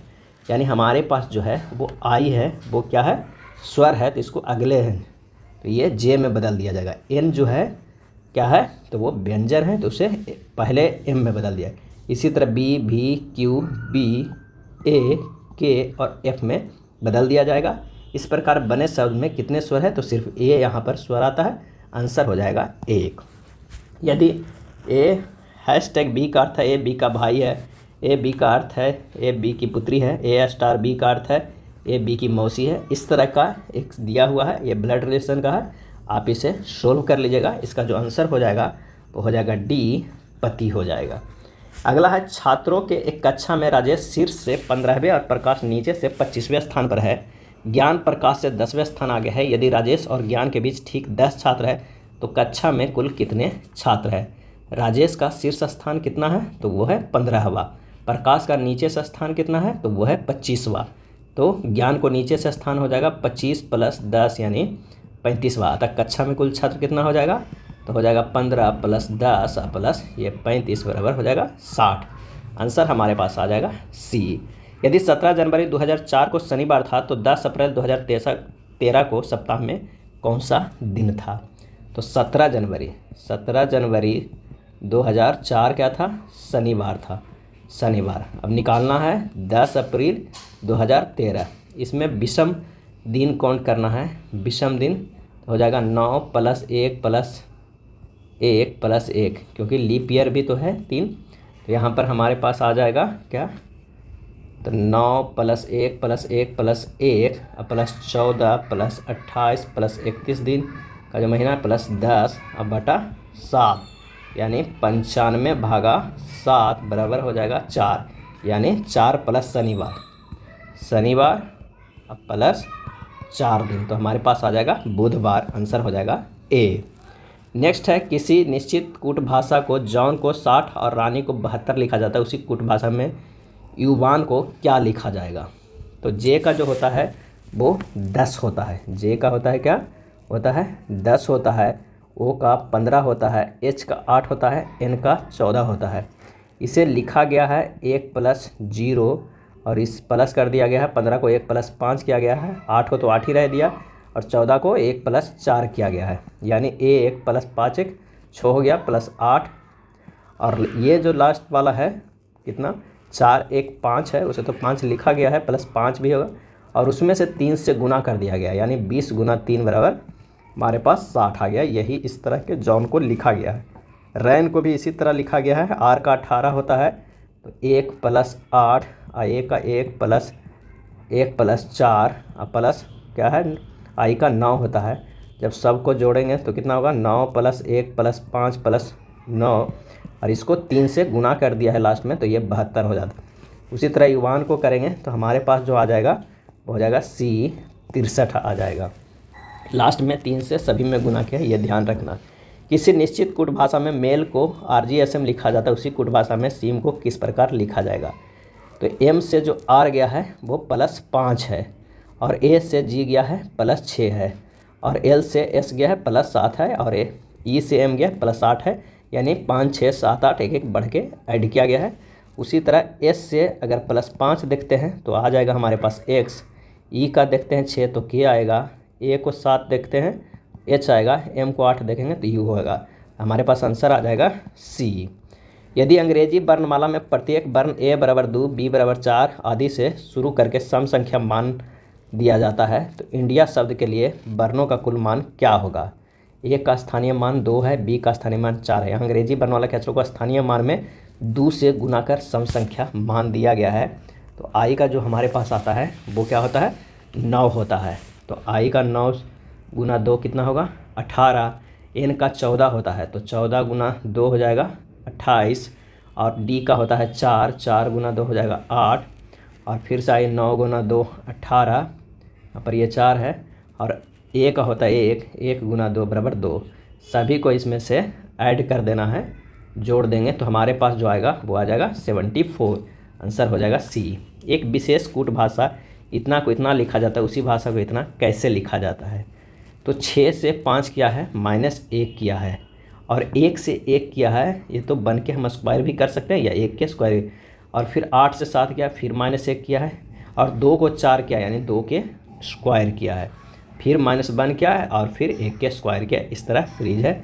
उसी तरह 4 3 7 2 5 1 के करेंगे तो हमारे पास आएगा, 4 को 1 घटाएंगे तो 3 आ जाएगा, और 3 को 3 से स्क्वायर करेंगे हमारे पास, क्योंकि यहाँ भी 1 के स्क्वायर, 3 को 3 से स्क्वायर करेंगे तो ये आ जाएगा 9। 7 से 1 घटाएंगे तो 6 आएगा, 2 के स्क्वायर करेंगे तो 4 आएगा, 5 से 1 घटाएंगे तो 4 आएगा, और उसके बाद 1 को 1 से स्क्वायर करेंगे तो 1 आएगा। हमारे पास जो आंसर आ जाएगा हो जाएगा ए। चलिए, 7 मित्र है P Q R S T V और W एक वृत्ताकार मेज के इर्द गिर्द केंद्र की ओर मुख करके बैठा हुआ है। वृत्ताकार मेज पे करके बैठा हुआ है। R W के बाईं ओर निकटतम स्थान पर है। R जो है वो क्या है, W के बाईं ओर निकटतम स्थान पे है, और P के बाईं ओर तीसरे स्थान पर बैठा है। P के बाईं ओर यानी यहाँ पर P होगा, यहाँ पर कोई और एक बैठा है। P और S के बीच में केवल 2 मित्र बैठे हुए हैं। P और S के बीच में केवल 2 मित्र बैठे हुए हैं। Q V के बाईं ओर बैठा हुआ है। Q जो है वो कहाँ बैठा हुआ है, V के बाईं ओर बैठा हुआ है, यानी V के बाईं ओर बैठा हुआ है, तो निकटतम स्थान पर बैठा है। S के सापेक्ष T का स्थान क्या है? S के सापेक्ष, तो यहाँ पर बच क्या जाएगा, वो है T। तो S के सापेक्ष T का स्थान क्या है, तो इसका आंसर हो जाएगा 2 के बाद है, तो इसका आंसर होगा C, दाईं ओर तीसरा है। दिए गए पैटर्न पर ध्यानपूर्वक अध्ययन करें, उस अक्षर का चयन करें जो प्रश्न चिन्ह के स्थान पर आ सकता है, और इसका सही आंसर देखते हैं। ये P का हो जाएगा 16, D का हो जाएगा 4 + L का हो जाएगा 12, ये भी 16। C D I का क्या हो जाएगा, 3 + 4 + 9 = 16। तो B E H को भी 16 लाना होगा, यानी 2 + 5 + 8, 8 × 5 13, 14 15 तो हो चुका है, एक ही आएगा इसमें, तो यहाँ पर हो जाएगा A। आंसर हो हमारे पास जो आंसर हो जाएगा D। दिए गए पैटर्न को ध्यानपूर्वक अध्ययन करें और उस संख्या का चयन करें जो दूसरी आकृति में प्रश्नवाचक चिन्ह पर आ सकती है। तो आइए देखते हैं कौन सा है। पहला जो पैटर्न है, अगर हम 8 × 9 करते हैं, 8 × 9 करते हैं, उसमें से 10 × 6 से घटा देते हैं, यानी 10 × 60 9 × 72, तो हमारे पास ये 12 आ जा रहा है। उसी तरह 8 × 7 8 × 7 करेंगे और माइनस कर देंगे 6 × 9, तो हमारे पास आ जाएगा 2। आंसर हो जाएगा C। उस वेन आरेख का चयन करें जो महिलाओं, माताओं और नर्तकों के बीच संबंध को सर्वश्रेष्ठ ढंग से निरूपित करता है, और इसका आंसर हो जाएगा, तो वो हो जाएगा D। ये हो जाएगा महिलाएं, और ये हो जाएंगे माताएं, और ये जो हो जाएंगे वो है नर्तकों। आंसर हो जाएगा D। नेक्स्ट है M और R की आयु अंतर उतना ही है जितना P और M की आयु के बीच है। M बड़ा है P से लेकिन R से छोटा है। यदि R और P की आयु का योग 66 है तो M कितना बड़ा है? तो यहाँ पर हो जाएगा इस तरह के, अगर हम सीरीज सजाते हैं P > M > R, और इस तरह अगर हम करते हैं M कितना बड़ा है, क्योंकि आयु का योग भी 66 है, तो R - M = M - P है। R + P = M + M बराबर कितना हो जाएगा, 2M हो जाएगा। तो 2M बराबर हमारे पास कितना दिया हुआ है, 66। M बराबर कितना दिया हुआ है, 33। M की आयु जो हो जाएगा वो हो जाएगा 33। सामाजिक जागरूकता फैलाने और समाज में महिलाओं के उत्पीड़न को रोकने के लिए डायन प्रथा प्रतिषेध विधेयक कब बिहार में लाया गया था? और इसका आंसर हो जाएगा B, 1999 में लाया गया था। महिलाओं के उत्पीड़न को रोकने के लिए ये लाया गया था। भारत में पहली पंचवर्षीय योजना का आधार था। आंसर हो जाएगा A, हेराल्ड-डोमर मॉडल। भारत में पहली पंचवर्षीय योजना का आधार हेराल्ड-डोमर मॉडल था, और ये योजना कब से कब चला था? तो 1 अप्रैल 1951 से 31 मार्च 1956 ईस्वी तक चला था। नेक्स्ट है प्रश्न है कि निम्नलिखित में से कौन भारत में सामुदायिक विकास के मुख्य निर्माता कहलाते हैं? और इसका आंसर हो जाएगा A, SK डे। भारत में सामुदायिक विकास के मुख्य निर्माता SK डे कहलाते हैं। सुरेंद्र कुमार डे भारत के प्रथम सहकारिता एवं पंचायती राज मंत्री थे। वर्ष 1952 में भारत सरकार द्वारा सामुदायिक विकास कार्यक्रम को प्रारंभ करने में इनका महत्वपूर्ण योगदान था, और सामुदायिक विकास कार्यक्रम की शुरुआत जो हुआ है वो 2 अक्टूबर 1952 को शुरू हुआ था। नेक्स्ट है, भारत सरकार द्वारा नियुक्त तापस मजूमदार समिति का संबंध निम्नलिखित में किससे था? आंसर हो जाएगा बी, 6 से 14 आयु वर्ग के सभी बच्चों को स्कूली शिक्षा व्यवस्था में शामिल करने से था। क्या था? तो तापस मजूमदार समिति का। विशेष परिस्थितियों में ग्राम पंचायत के 1/3 सदस्यों के अनुरोध पर कितने दिनों के अंदर बैठक बुलाना आवश्यक है? और इसका आंसर हो जाएगा डी, 15 दिन। विशेष परिस्थितियों में ग्राम पंचायत के 1/3 सदस्यों के अनुरोध पर 15 दिनों तक अंदर बैठक बुलाना आवश्यक है। कुछ और भी बैठकें हैं, आइए देखते हैं। समान बैठक की सूचना देने की अवधि कितना है? तो वो है 7 दिन का। विशेष बैठक बुलाने की अवधि है 3 दिन का। और 1/3 सदस्यों के अनुरोध पर बैठक बुलाने का अवधि है तो वो है 15 दिन का। ये तीनों काफ़ी इंपॉर्टेंट है, सर हो जाएगा डी। शिशुओं में जन्म के समय निम्नलिखित में कौन सी हड्डी नहीं होती है? और इसका सही आंसर हो जाएगा ए, जानुका। जानुका हड्डी यानी पटेला जो है वो नहीं होता है। नवजात शिशु के शरीर में हड्डियों की संख्या जो होती है वो 300 होती है। और एक युवा और वयस्क व्यक्ति के शरीर में हड्डियों की कुल संख्या कितनी होती है? तो 206 होती है। नेक्स्ट है, निम्नलिखित में कौन सा एक फूल का भाग है? और इसका आंसर हो जाएगा सी, अस्त्रीकेसर। अस्त्रीकेसर एक फूल का भाग है। पुष्प पौधों का जनन अंग है। पुष्प में बाह्य दलपुंज, पुंमंग और जायंग पाए जाते हैं। पुमंग तथा जायंग प्रजनन क्रिया में भाग लेते हैं। नेक्स्ट है, नीचे वनीकरण के संबंध में कुछ कथन दिए गए हैं और बताना है कि कौन सा कथन सही है। चलिए आइए देखते हैं कौन सा कथन सही है। वनीकरण से बाढ़ को रोका जा सकता है, बिल्कुल सही है। वनीकरण हमारे पारितंत्र को संतुलित कर सकता है, ये भी सही है।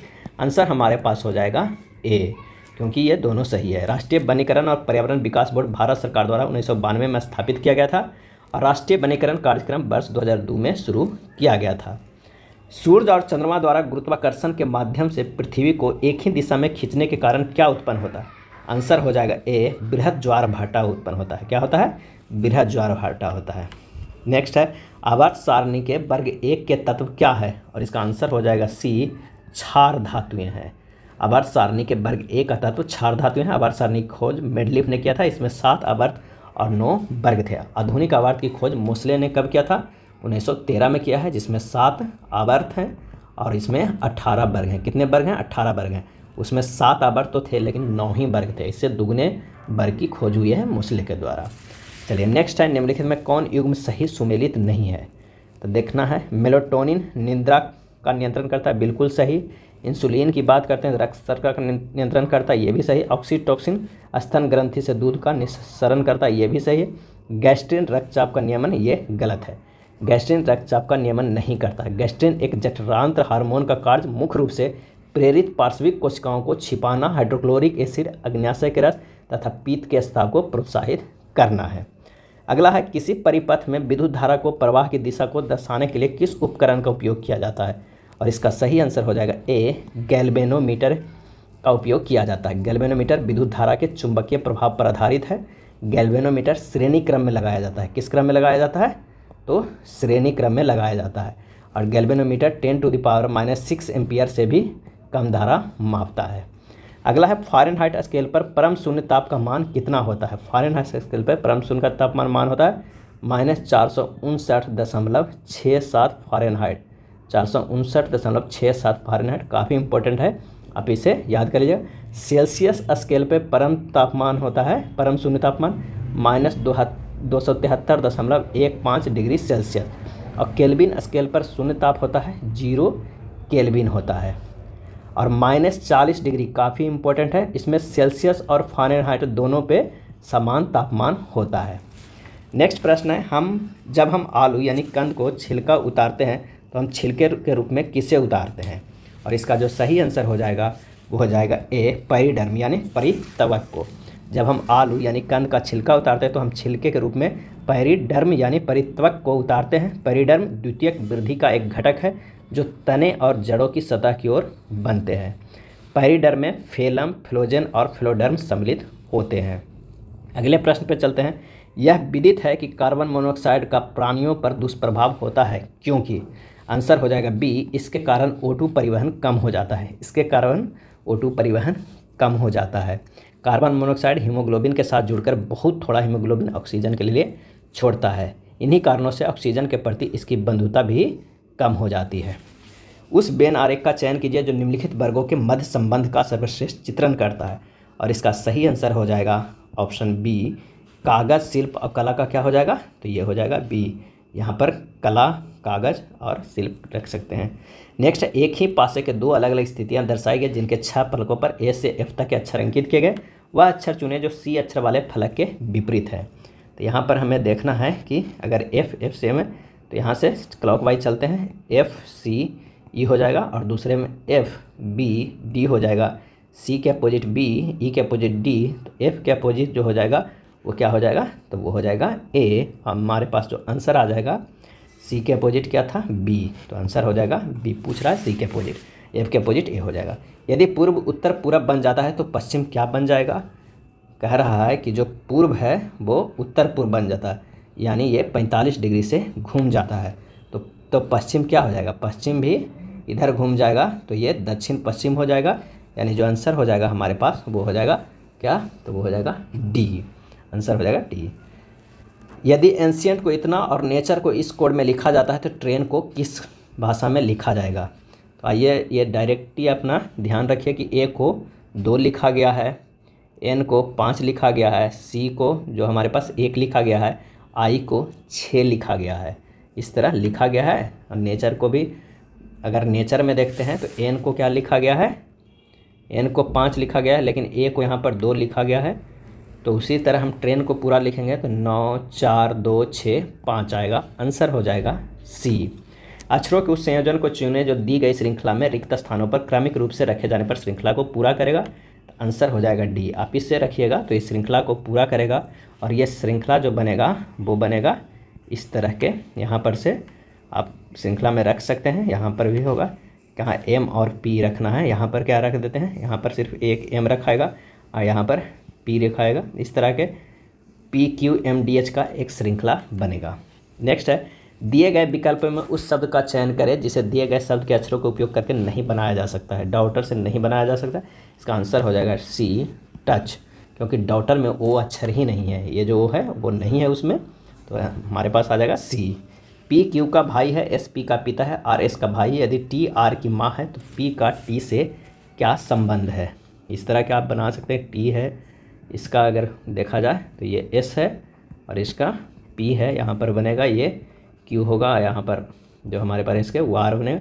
इस तरह के आप एक रिलेशन बनाएगा तो जो हमारे पास जो आंसर आ जाएगा वो हो जाएगा ए पोता। निम्नलिखित जानकारी को ध्यान से पढ़ें और नीचे दिए गए प्रश्नों को उत्तर देना है।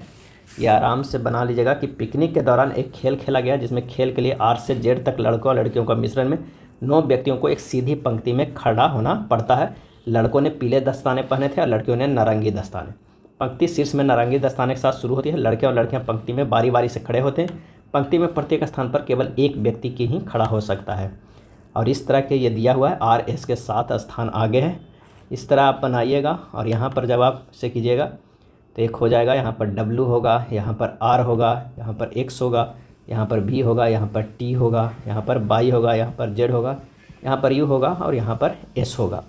और लड़कियों ऑरेंज वाला है तो यहाँ पर ओ होगा, यहाँ पर बाई येलो वाला ओ बाई का भी ये अरेंजमेंट किया गया है, इस तरह किया गया है। आप अपना ध्यान दे सकते हैं।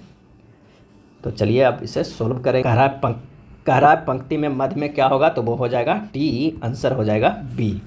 नेक्स्ट है, निम्नलिखित श्रृंखला का अगला पद क्या होगा ये बताना है।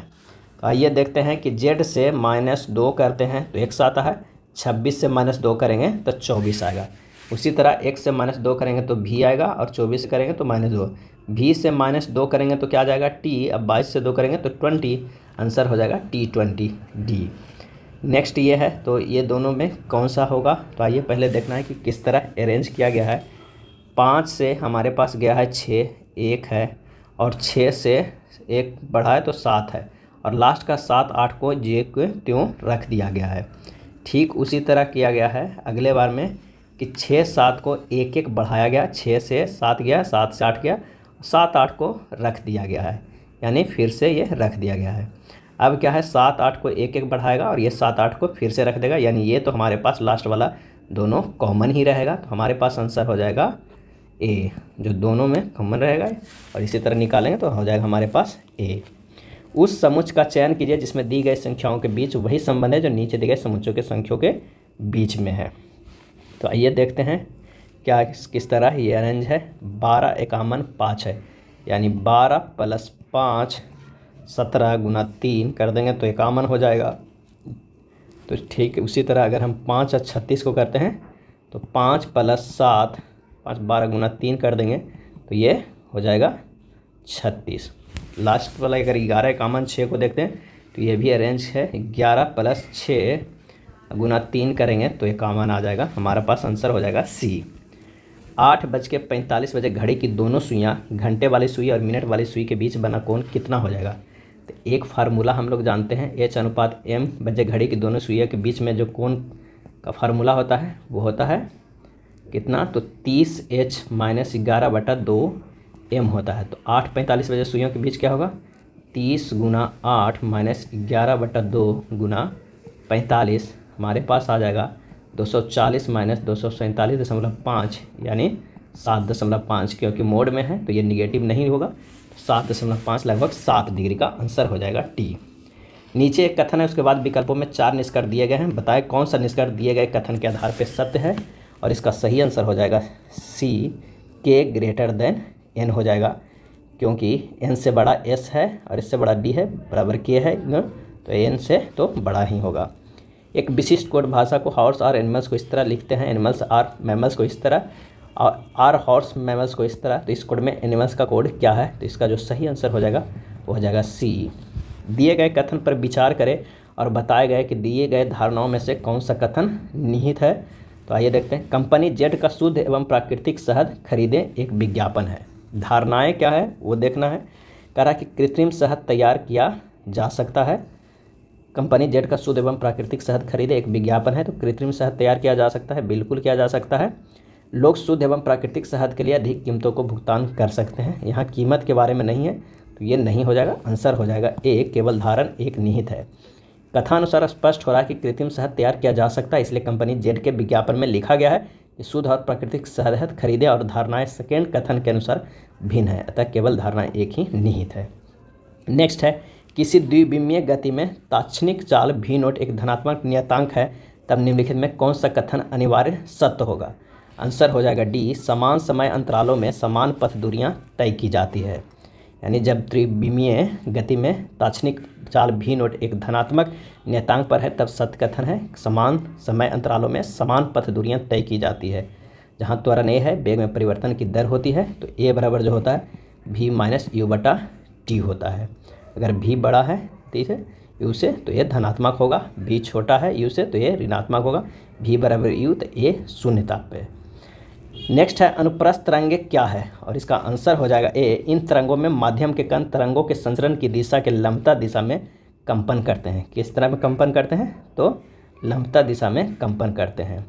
माध्यम के कण तरंग संचरण की दिशा के लंबता कंपन करते हैं। ये श्रृंग और गर्त के रूप में आगे बढ़ते रहते हैं। जो हमें ऊपर वाला मिलता है वो श्रृंग होता है और नीचे वाला जो है वो गर्त होता है। चलिए अगले प्रश्न पे चलते हैं कि वर्तमान में CO2 का सांद्रण हमारे वायुमंडल में कितना है? आंसर हो जाएगा डी, 390 ppm है। वर्तमान में CO2 की सांद्रता हमारे वायुमंडल में 390 ppm है। CO2 बहुत ही उपयोगी गैस है। CO2 का वायुमंडल में प्रतिशत मात्रा 0.03% है। CO2 पृथ्वी के तल गर्म रखता है, ब्रेड केक आदि को स्पंजी बनाता है तथा प्रकाश संश्लेषण में सहायता करता है। नेक्स्ट है, ZXA आवर्त सारणी में 12वें वर्ग का सदस्य यदि एक अल्फा कण उत्सर्जित करता है तो नया तत्व किस समूह का होगा? यानी जो हमारे पास है ZXA, इसमें से अगर एक अल्फा कण निकाल रहे हैं तो हमारे पास बनेगा बाई A-4 हो जाएगा और यहाँ पर Z-2 हो जाएगा। यानी एक अल्फा कण के उत्सर्जन से नया तत्व आवर्त सारणी में 2 स्थान पीछे खिसक जाएगा। इसका सही जवाब हो जाएगा ए, 10वें स्थान पे। अल्फा किरण उत्सर्जित करता है, परमाणु संख्या 2 स्थान पीछे खिसक जाता है, द्रव्यमान संख्या 4 स्थान पीछे खिसक जाता है। लेकिन बीटा किरण में परमाणु संख्या 1 स्थान आगे खिसक जाता है। रॉबर्ट हुक ने खाली स्थान की खोज की। इसका आंसर हो जाएगा ए, कोशिका की खोज की थे रॉबर्ट हुक ने। और जेनसन तथा हांस ने कोशिका के संबंध में पहला विवरण दिया था। MJ शिल्डेन तथा स्वान ने सर्वप्रथम कोशिका सिद्धांत प्रतिपादित किया था। और JA पुरकिंजे ने है जो कोशिका के घटकों को प्रोटोप्लाज्मा नाम दिया था। नेक्स्ट है, प्रयोगशाला में ऑक्सीजन गैस बनाने के लिए निम्नलिखित में अभिक्रियाएं प्रयुक्त की जाती है। तो 2KClO3 ऊष्मा प्रेरित 2KCl3O2। तो निम्नलिखित में कौन सा कथन अभिक्रिया के संदर्भ में सही है? आंसर हो जाएगा यह एक अपघटन अभिक्रिया है तथा ऊष्मा शोषी प्रकृति की है। किसका? ऊष्मा शोषी प्रकृति की है। नेक्स्ट है, माइटोकॉन्ड्रिया को विलक्षण कोशिकांग क्यों माना जाता है? और इसका सही आंसर हो जाएगा ए, क्योंकि इसमें राइबोसोम और डीएनए होता है। माइटोकॉन्ड्रिया को विलक्षण कोशिकांग इसलिए माना जाता है कि इसमें राइबोसोम और डीएनए होते हैं। माइटोकॉन्ड्रिया द्विस्तरीय इकाई झिल्ली से घिरे होते हैं और माइटोकॉन्ड्रिया का अपना डीएनए होने के कारण इसका द्विगुण अनुलेखन तथा अनुलिपीकरण होता है। नेक्स्ट प्रश्न है, जब किसी व्यक्ति को सर्दी जुकाम हो रहा होता है तब वह क्या नहीं कर सकता है? इसका आंसर हो जाएगा बी, इत्र और अगरबत्ती की गंध में विभेद। जब किसी व्यक्ति को सर्दी जुकाम हो रहा है तो वह इत्र और अगरबत्ती के गंध में विभेद नहीं कर सकता, अलग नहीं कर सकता है, क्योंकि इस अवस्था में श्लेष्मा गाढ़ा होकर नासिक को अवरोधित कर देता है। अगले प्रश्न पे चलते हैं कि किसे सीधे धारावाही चालक में क्रमशः धाराएं AI, 2I और 3I प्रवाहित करने पर उसमें r दूरी पर स्थित किसी बिंदु पर उत्पन्न चुंबकीय क्षेत्रों के परिमाण क्रमशः B1, B2 और B3 है। निम्न में से कौन सा संबंध सही है? और इसका सही आंसर हो जाएगा ए, B3 greater than B2 greater than B1 होता है। किसी धारावाही तार के कारण निर्मित चुंबकीय क्षेत्र B बराबर जो होता है 2 × 10⁻⁷ गुना I/D। I विद्युत धारा है और D जो है वो दूरी है। नेक्स्ट है, मेसनर प्रभाव संबंधित है और इसका सही आंसर हो जाएगा डी, अतिचालकों से। मेसनर प्रभाव अतिचालकों द्वारा प्रदर्शित किया जाता है। जब कोई पदार्थ अपने कांतिक ताप से नीचे आकर अतिचालक अवस्था को प्राप्त करता है तो उसके अंदर चुंबकीय क्षेत्र का मान शून्य हो जाता है। इस प्रभाव को मेसनर प्रभाव कहा जाता है। अगला है, लिटमस विलयन खाली स्थान से प्राप्त होता है और इसका सही आंसर हो जाएगा सी, लाइकेन से प्राप्त होता है। हल्दी, लाल गोभी का रस एवं चुकंदर के रस तीनों अच्छे प्राकृतिक संकेतक के उदाहरण हैं। निष्क्रिय लिटमस विलयन का रंग बैंगनी होता है और क्षार लाल लिटमस पत्र को नीला कर देता है और अम्ल नीले लिटमस पत्र को क्या कर देता है, और मिथाइल और इन दोनों को लाल कर देता है। वायरस एक सिस्टम मेमोरी में एम्बेडेड होते हैं, इसलिए यदि मूल वायरस हटा दिया जाता है तो इसे फिर से सक्रिय किया जा सकता है। आंसर हो जाएगा डी, रेसिडेंट। रेसिडेंट वायरस एक सिस्टम मेमोरी में एम्बेडेड होता है, इसलिए यदि मूल वायरस हटा दिया जाता है तो इसे फिर से सक्रिय किया जाता है। विद्युत तारों पर विद्युत रोधी पदार्थ की एक परत होती है। सामान्यतः उपयोग के लिए किया जाने वाला यह पदार्थ क्या है? आंसर हो जाएगा सी, पीवीसी। पीवीसी एक पॉलीमर है और विद्युत का कुचालक है। इसका प्रयोग विद्युत तारों पर विद्युत रोधी परत बनाने के लिए किया जाता है। ग्रेफाइट विद्युत का सुचालक होता है अतः विद्युत रोधी पदार्थ के रूप में प्रयोग नहीं किया जा सकता है। निम्न में से कौन सा भाग प्रकाश को मानव आँख में प्रवेश करने की सुविधा प्रदान करता है? आंसर हो जाएगा बी, कॉर्निया। कॉर्निया प्रकाश को मानव आँख में प्रवेश करने की सुविधा प्रदान करता है।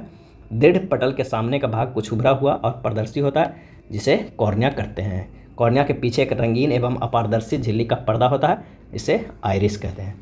भूख लगने पर कोई व्यक्ति सर्वप्रथम उपयोग करता है अपनी, और इसका सही आंसर हो जाएगा ए, ग्लाइकोजन को। भूख लगने पर कोई व्यक्ति सर्वप्रथम ग्लाइकोजन का उपयोग करता है। ग्लाइकोजन ग्लूकोज का एक मल्टी ब्रांडेड पॉलीसेक्राइड है। ग्लूकोज जो है इंसुलिन के प्रभाव से ग्लाइकोजन में बदल जाता है और ग्लाइकोजन पुनः ग्लूकागॉन के प्रभाव से ग्लूकोज में बदल जाता है। निम्न में से कौन सा नीचे दिए गए संबंध का सही तरीके से पूर्ण करता है?